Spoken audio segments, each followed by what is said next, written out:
Sejam todos bem-vindos e bem-vindas ao Heleninha Cast. Esse é um espaço de conversa sobre saúde, esperança e solidariedade. Eu sou Márcia Teles, jornalista e voluntária do Instituto Heleninha. E hoje a nossa conversa é sobre salutogênese. Eu sei, você nunca ouviu falar sobre isso, né? Mas salutogênese é o estudo, é o conceito das atitudes do dia a dia que trazem saúde, bem-estar, qualidade de vida para a gente. E quem está aqui para explicar exatamente direitinho o que que é isso é a doutora Mary Uchiyama, que é obstetra, professora da Universidade Federal de São Paulo, Unifesp, estudiosa do assunto e também voluntária do Instituto Heleninha. Olá, Mary. Olá, Márcia, tudo bem? Tudo bem? Bem-vinda aqui à nossa conversa para explicar a salutogênese. Mas antes da gente iniciar essa conversa, eu quero lembrar você que o Instituto Heleninha é uma organização não governamental, um instituto que se dedica a transportar crianças e adolescentes em tratamento de câncer no trajeto casa-hospital. Casa, e são crianças que vivem nas periferias de São Paulo em situação de vulnerabilidade. O Instituto Heleninha também oferece apoio psicológico e social e atividades socioeducativas para os atendidos e seus familiares. Se você quiser conhecer melhor e contribuir com o nosso trabalho, pode acessar as nossas redes sociais pelo Instituto Heleninha. Agora vamos conversar sobre a salutogênese. Primeira coisa, como é que você, como obstetra, se interessou por esse tema? Então, a obstetrícia é uma especialidade médica que a gente precisa ter muito cuidado com os remédios, porque os remédios são potencialmente prejudiciais para a criança Uhum. em algumas situações. Então, por isso, eu sempre achei que a gestante deveria ter a melhor saúde possível para que então não necessitasse de usar esses medicamentos. E a salutogênese, uma curiosidade, ela foi criada não por um médico, mas por um sociólogo. Sim, ele foi lançado em 1979 pelo sociólogo, mas especializado nessa área de medicina, chamado Aaron Antonovsky. O que que ele observou nos seus estudos? Ele estudou mais de 320 mulheres na fase de menopausa e perceberam que algumas delas, elas tiveram como passado estar sendo vítima do Holocausto. Então ficaram no centro de concentração e mesmo assim, depois de muito tempo, ainda continuavam saudáveis. Então, por causa disso, em vez de ser mais ou menos raciocínio lógico de todos os médicos, como é que é a patogênese, ou seja, a origem da doença, ele pensou da salutogênese. Então, qual Uhum. seria a origem da saúde? Então, ele começou a perceber que as pessoas, claro, está submetido a situação ambiental muito hostil, como é o Holocausto, mas também, se você cuidar individualmente de alguns fatores, você pode melhorar sua própria saúde. Então, ele lançou a ideia da compreensibilidade, então, compreender a situação onde você está, manejabilidade, como que você maneja todo essa compreensão que você obteve e tudo tem um significado. Então, a partir do momento que compreensibilidade, significabilidade e manejabilidade estão no mesmo eixo, ele consegue, ainda que seja uma situação bastante hostil, continuar sendo saudável. E como é que ele chegou aos 6 pilares? São 6 pilares que baseiam a salutogênese. Sim, os 6 pilares já foi um grupo de médicos, foi o Colégio Americano de Medicina do Estilo de Vida que desenhou em 2010 esses 6 pilares, que são os a questão então, vamos recordar o que que a gente fez até agora, né, Vamos ver então, agora os vamos 6 vamos ver. pilares? É, A gente tem uma aham, tela que tá certo, mostra. Vamos aham. ver então. Olha lá. Então, é mais ou menos fácil da gente decorar isso, né. Então, o que que a gente fez até agora? Pensando na gente mesmo. Primeiro a gente acordou, quer dizer que a gente estava dormindo antes, né. Então, um ponto a ser visto direito, né, é o sono. Depois que você acorda, você fez um de jejum, então alimentação saudável. E depois disso, se você for uma pessoa saudável, vai fazer uma atividade física regular, né. Então pronto, já são os 3 alicerces da salutogênese estão aí, né. E depois, a gente não é o ser humano não é um bicho individual, então tem a parte social que precisa se interagir melhor com as outras pessoas, então tem que ter esse lado do relacionamento social, e isso pode gerar estresse, então precisa manejar bem esse estresse. E por último, que muitas vezes esse controle de substâncias tóxicas é justamente por você não lidar muito bem com o do estresse, né? Você acaba utilizando álcool ou tabagismo, essas Uhum. coisas que acaba piorando mais ainda a nossa qualidade de vida, né. Bom, é muita informação, É né. muita Então vamos informação. destrinchar isso daí. Vamos fazer nessa ordem, então, que você Aham, enumerou aqui pra gente. Vamos hã, começar pelo sono, então. aham. Qual que é a importância do sono para a qualidade de vida da gente? Então, o sono é fundamental, né. Até qualquer um de nós, quando ficou uma noite apenas sem dormir, no dia seguinte você está um bagaço, né. Uhum. Então, por causa disso, você está lidando não somente com a capacidade de reparar esse cansaço do dia a dia, ele acaba interferindo também na imunidade, acaba interferindo no seu humor, então por isso o sono é fundamental. E para que isso aconteça adequadamente, ele precisa ser regular, ou seja, não é uma noite eu vou dormir à meia-noite, no outro dia eu vou dormir às 9 horas da noite, não Uhum. está certo. Então, estipule como horário regular, de preferência o mais cedo possível, né? Porque o sono tem a ver com o hormônio do sono que se chama melatonina.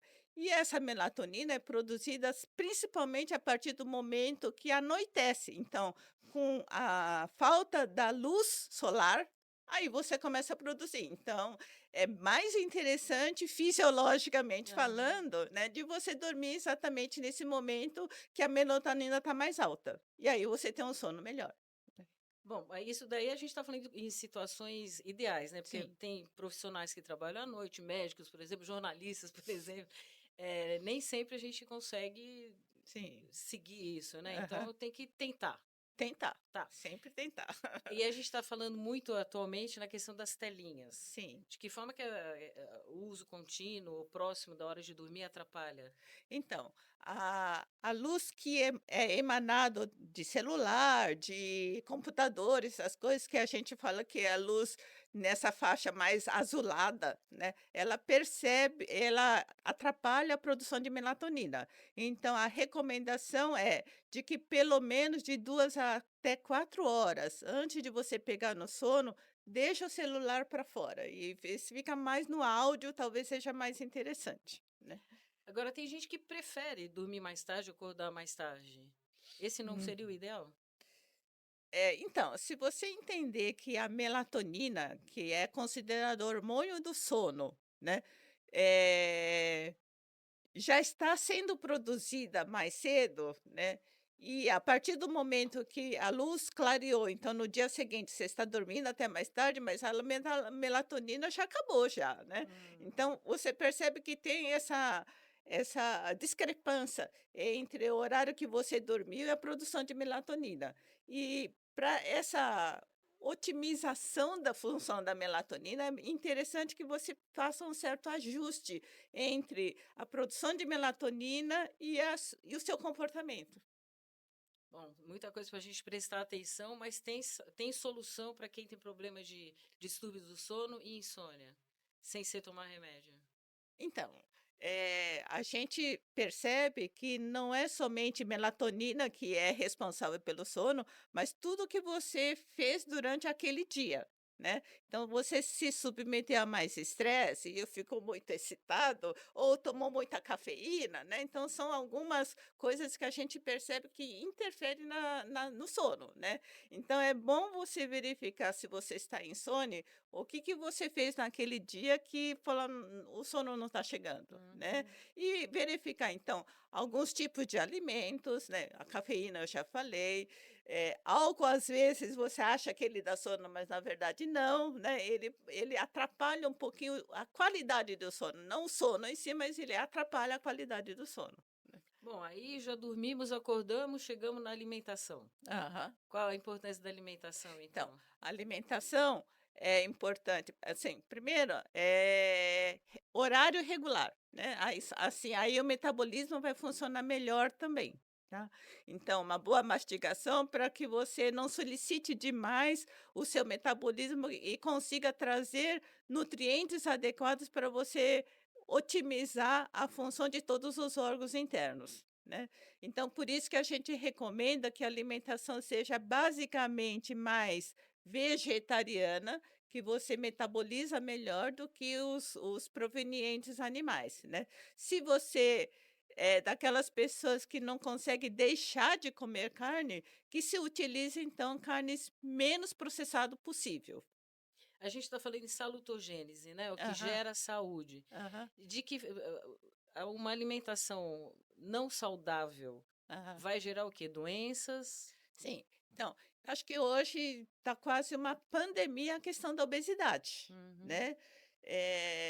Se não me engano, tinha uma estimativa aí, agora já não lembro mais tanto, mas assim, tinha uma estimativa de que a população mundial, se a gente não parar isso, e mais da metade da população seria obesa no mundo, né? Então, é uhum. uma coisa grandiosamente muito incidente, né? E o que está acontecendo e por que está acontecendo isso, né?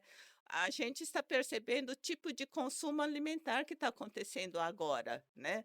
Antigamente a gente não tinha tantos alimentos industrializados. Hoje, né? Se você for ver a quantidade de pessoas que comem comidas ultraprocessadas é muito alto. E ainda, infelizmente, para crianças, né? Uhum. Então, nesse período que você deveria fazer com que as crianças soubessem usar os alimentos mais saudáveis, você já estraga o gosto, né, o sabor, colocando alimentos muito pesados, alimentos muito gostosos, com um monte de açúcar, aí fica difícil, né, Bom, depois. nós lá do Instituto Helenia lidamos com crianças, pacientes de câncer. Aham, E a gente sabe, não especificamente no caso das crianças, mas entre os adultos, a alimentação não saudável pode levar ao câncer, né? sim. Então, obesidade é um fator considerado como sendo carcinogênico, Uhum, né. Então, eu sou ginecologista, por isso que eu falo da minha área, né. Por exemplo, câncer de endométrio está relacionado com obesidade, uhum, né. Câncer de cólon, do intestino grosso, está relacionado com obesidade, né. Eh Gestantes que engordaram demais, né, pode ter a criança com risco maior de leucemia. uhum. Então você vê que, né, eu estou falando só da área que está relacionado com a minha especialidade. É. Se você vê toda a literatura, você fica assustado como a alimentação pode interferir no risco maior para câncer, né. E se fala muito hoje, né, nos alimentos ultraprocessados, Sim. mas ainda há quem duvide, quem não acredite. Pois é. Eu acho que não é tanto o não acreditar, eu acho que é a dificuldade de você, deixar de lado esses alimentos ultraprocessados e colocar um alimento saudável, Tem a né. questão também financeira, porque acaba Também, sendo mais caro, né, alimento também, saudável. é. Então, assim, fala assim para uma criança: "Olha, aqui está o sorvete e aqui está uma verdura, qual que você prefere?". É. Sorvete que na verdade nem é sorvete, porque é tanta mistura química, Pois tantos é, né. aditivos que Então, é. se você ainda são crianças que não sabe direito o que que é saudável, com certeza ele vai pelo paladar dele, Uhum. e não por ele conhecer o que tem de ingrediente nesse É. alimento. Não Uhum. vai saber, né, então vai pelo paladar, pronto, o sorvete vai ganhar. É. Vamos passar para o próximo pilar, Mary, que seria o atividade física. Aham. Atividade física regular, né? Atividade física regular. Tá aí uma outra coisa que a própria Organização Mundial de Saúde, acha que a população está cada vez mais sedentária, né. Uhum. Então, primeira coisa, né, o que que precisa saber em questão de quanto que você precisa fazer de atividade física. Para o adulto, a gente considera entre 150 a 300 minutos de atividade física por semana, Aham. né. Isso dá mais ou menos 30 a 40 minutos por dia, né. Para criança, então a gente está falando do Instituto Heleninha, que Uhum. tem criança, né, e a criança é mais, né.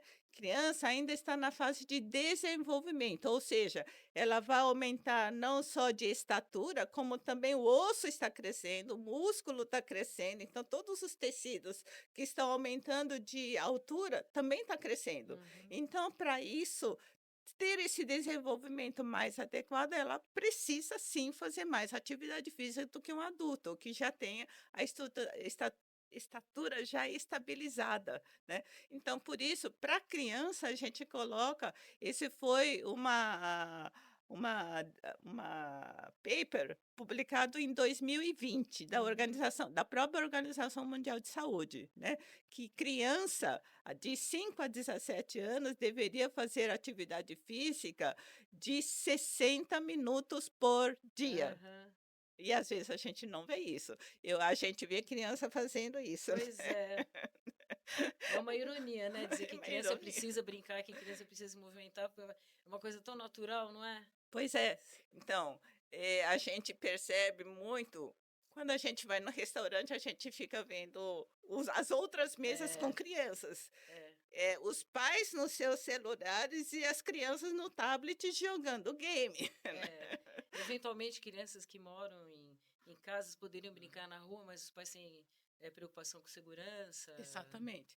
Tem isso, né, e também quando a mãe está ocupado socialmente com outra pessoa e está querendo sociabilizar com essa outra pessoa, fala: "Ó, te deixa o celular, fica quieto". É um Uhum. pouco É, o cala a boca da é, criança. A é. gente vê isso também, Uhum, né. é. E entre os adultos, a falta de uma atividade física regular pode levar também a atividade física regular leva a uma vida saudável e a falta de leva a problemas de saúde, né. Exatamente. Uhum. Então, esses 6 pilares, apesar de parecer ser separados, mas na verdade, um interage com o outro, né. É, Então, geralmente, se você faz uma atividade física regular, você tem capacidade de escolher alimentos mais saudáveis. é.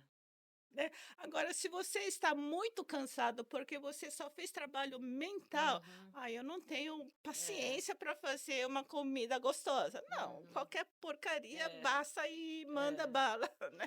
E os avanços tecnológicos fizeram com que a gente tenha cada vez mais necessidade de fazer esforço físico, né. Até abrir o vidro do carro, levantar para mudar o canal da televisão, carregar qualquer tipo de peso, a gente não faz mais, né.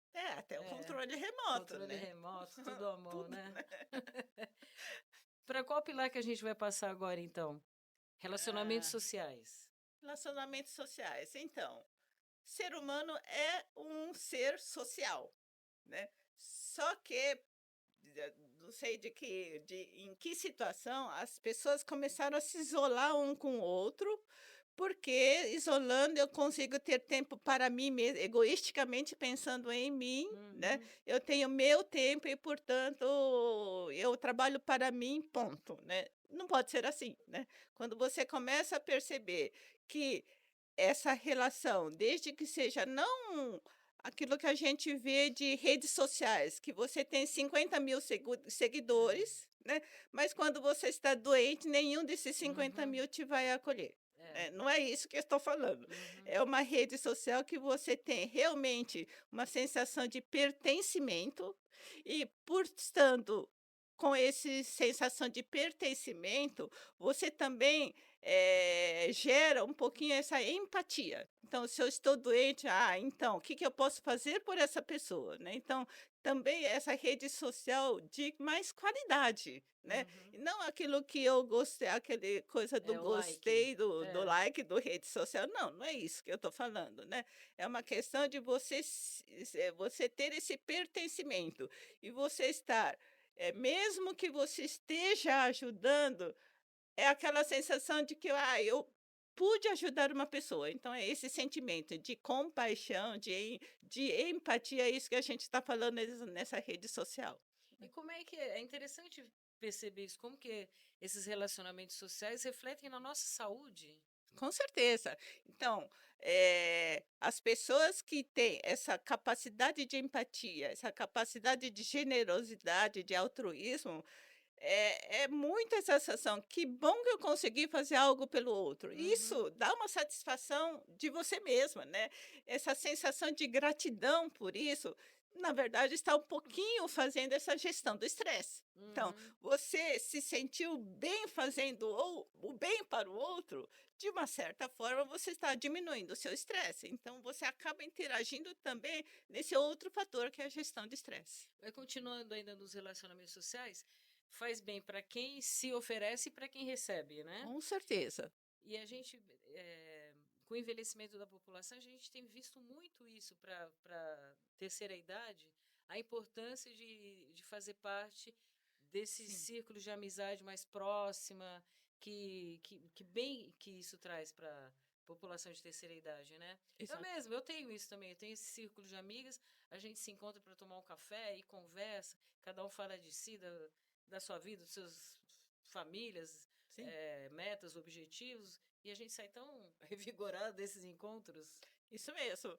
Então, antigamente, se a gente estava trabalhando e agora aposentado, enquanto Aham, trabalho, você tem realmente uma rede de social, de aham, trabalho que você, na verdade, você toma um monte de tempo por causa disso, né? Talvez por isso você não tivesse muita oportunidade de fazer amizade fora desse circuito do trabalho. Mas a partir do momento que você está aposentada, você não tem mais isso, é, né? Então, daí se faz necessário esse tipo de amizade que é fora do trabalho.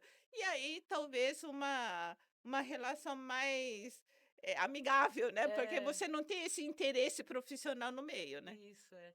Ô, Mary, especificamente na origem, né, desse estudo da salutogênese, você sabe, nesse grupo de mulheres, ou dessas mulheres que vieram do Holocausto, nesse grupo, você sabe o que que isso foi estudado, o que que isso foi visto em relação às redes sociais, relacionamentos É sociais? principalmente resiliência. Hum, Né. Então o que que o Antonovsky observou que essas mulheres, ela tinha uma capacidade de dar volta por cima de todas as adversidades que se impunha na vida dela. uhum, Então, e como é que a gente faz essa resiliência, né, justamente com essa compreensibilidade, significabilidade e manejo. uhum, Então, compreender, totalmente a situação, né, então, eu digo, lá no caso lá do Instituto Heleninha, então compreenda a sua doença, tudo, não só uhum, aquilo que o médico falou, vai estudar tudo, vai uhum, estudar a alimentação que pode interferir, sei lá eu, intestino que pode interferir, enfim, né, tudo para você consegue, com isso, fazer um manejo melhor. Então, a partir do momento que qualquer coisa desses fatores de risco para essa doença, agora eu consigo manejar. Então, eu posso melhorar o meu intestino, eu posso fazer uma uhum, alimentação mais saudável, eu posso fazer atividade física que meu intestino melhora mais, e por aí vai. Então, uhum, compreensão e manejo. Significância, significado. Claro que faz sentido. Eu quero melhorar a minha saúde, faz total sentido. Então, eu sim, consigo fazer isso. uhum, Então, com isso, né, mesmo que a porrada do câncer de diagnóstico, receber esse diagnóstico é realmente uma porrada, aham, né, você consegue manejar. Então, é a volta por cima de uhum. resiliência a partir do momento que você sabe todos os detalhes do que é essa doença. Bom, aí vamos entrar então gestão de estresse, que você tendo todo esse conhecimento, você consegue Sim. fazer uma melhor gestão do estresse, né?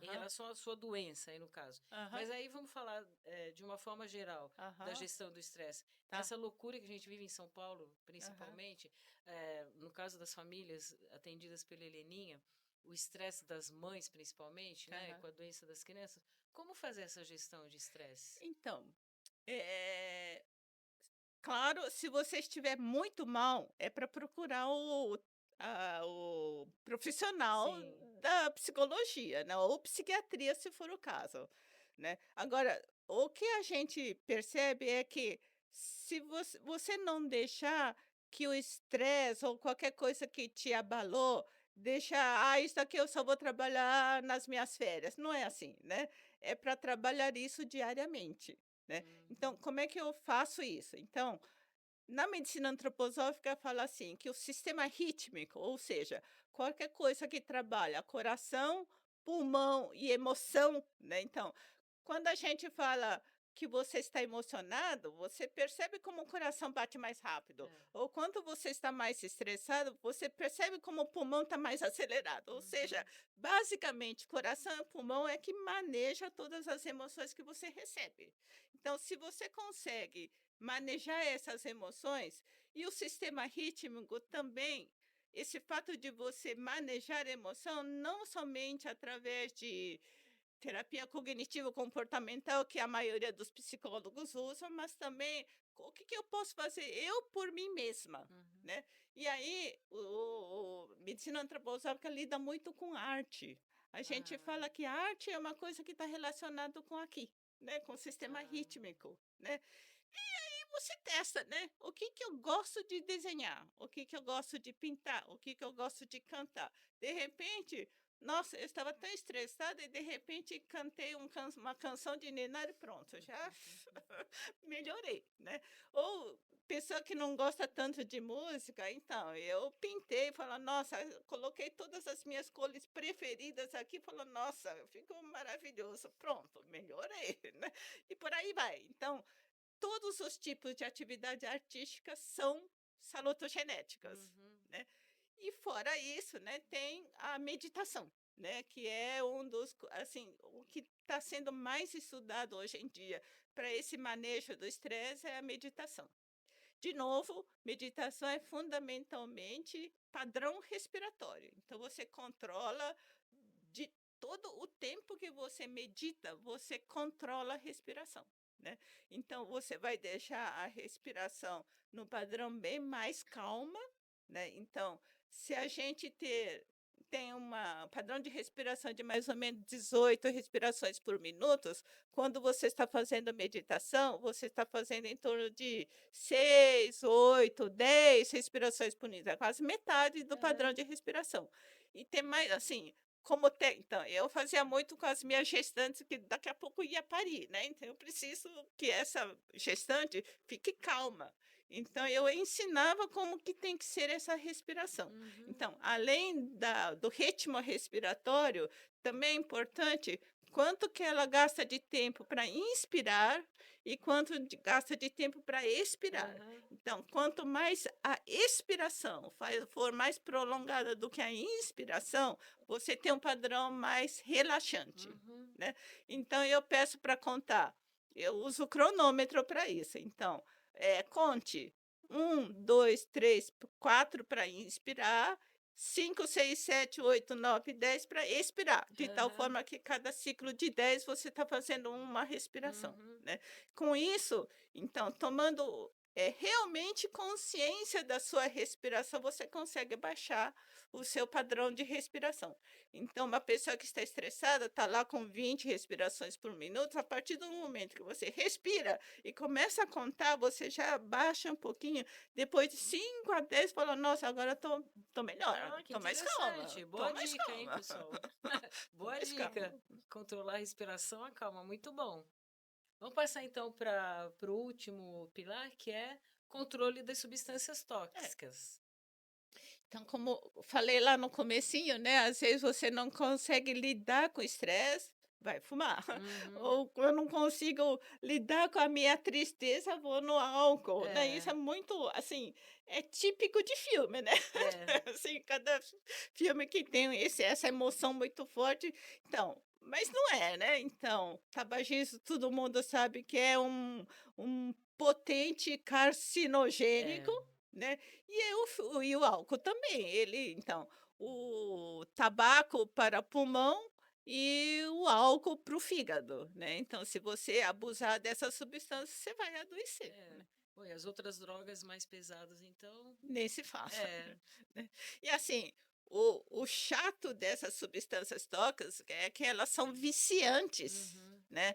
Se antes você precisava disso para você ficar bem, depois você precisa disso, depois É, disso, né, e é, aí é num crescendo tal que daqui a pouco você precisa dos alcoólicos anônimos é, e por aí vai para você é. conseguir lidar com isso, né. Agora, Mary, agora falando para você como professora, esse estudo todo, a salutogênese, ela é estudada, ela está nas faculdades de Infeliz medicina? infelizmente não. Eh, eu acho que a partir do momento que foi publicado pelo Colégio Americano, E isso foi em que ano, mais ou foi menos? 2010, Ah, né. Mas aqui no Brasil tem o Colégio Brasileiro de Medicina do Estilo de Vida, isso foi 2018. ah, é bem recente. Bem recente, né. Então, Hum, veja, 2010, 2018, demorou 8 anos para sair lá é. dos Estados Unidos, né. Hum, E mesmo lá nos Estados Unidos já tem mais tempo do que no Brasil, a gente não percebe esse movimento tão forte assim da salutogênese, uhum, né. O que eu percebo, assim, como eu pertenço também à medicina antroposófica, as medicinas ditas integrativas, que têm esse olhar um pouco mais de não medicalização, mas resgatar o máximo possível o que você mesmo pode fazer por você, uhum, né? Então, essas técnicas de usar mais vegetais, então fitoterápicos, etc., eles tentam fazer com que essas pessoas cuidem melhor de você mesma usando a salutogênese, sim. né. Agora, o estudo inicial lá é da Mil novecentos e setenta e nove. 1979. Então, Hum, também já passou um pouquinho de tempo, já podia é, ter um pouco, não, mas é. não é assim. E onde esse estudo está mais avançado atualmente é nos Estados Unidos? Acho que não, acho que não. Eu acho que a Europa é um berço mais tradicional, Aham, né, então é. lá eu percebo que ainda existem as medicinas mais, eh, não é ortodoxa, mas é essa medicina mais integrativa, assim, né, Uhum, então a gente percebe em algumas, países da Europa que tem realmente esse olhar um pouco voltado pra fitoterapia, essas coisas, né. uhum. Bom, então tá, agora a gente já sabe bastante sobre salutogênese e a gente vive num país com muitas desigualdades e tem famílias que vão ter mais facilidade para seguir esses pilares, outras que vão ter, né, mais ou menos dificuldade, mas de uma forma geral dá para todo mundo prestar atenção no seu dia a Sim. dia, no que está fazendo, né? Acho que sim, eu acho que esse conceito de salutogênese é importante para cada um cuidar de você mesma, né. Uhum. E aí não precisa de médico, né, É, não é? é mais interessante pensar realmente no que nos traz saúde do que provoca as nossas doenças, né? Exatamente. Aham. Tá bom, então, muito obrigado, Mary, pelas suas explicações todas, por nos estimular a todos a ter uma melhor qualidade de vida. E obrigada a você que está nos acompanhando aqui nesse Heleninha Cast. Antes de encerrar, é importante destacar que esse Heleninha Cast só é possível graças à sensacional parceria com a Inovação, que oferece gratuitamente aqui para gente esse estúdio e todos os recursos técnicos. Então, nosso mais profundo agradecimento a toda a equipe da Inovação. E muito obrigado também a você que nos acompanhou aqui. E se você puder, faça uma doação para que a gente possa continuar para o Instituto Heleninha, né? Possa continuar levando esperança e qualidade de vida para os nossos atendidos e para suas famílias. Você pode usar a nossa plataforma de doação, que é institutoheleninha.colabore.org, institutoheleninha.colabore.org. A gente termina por aqui e a gente se vê no próximo Heleninha Cast. Até lá!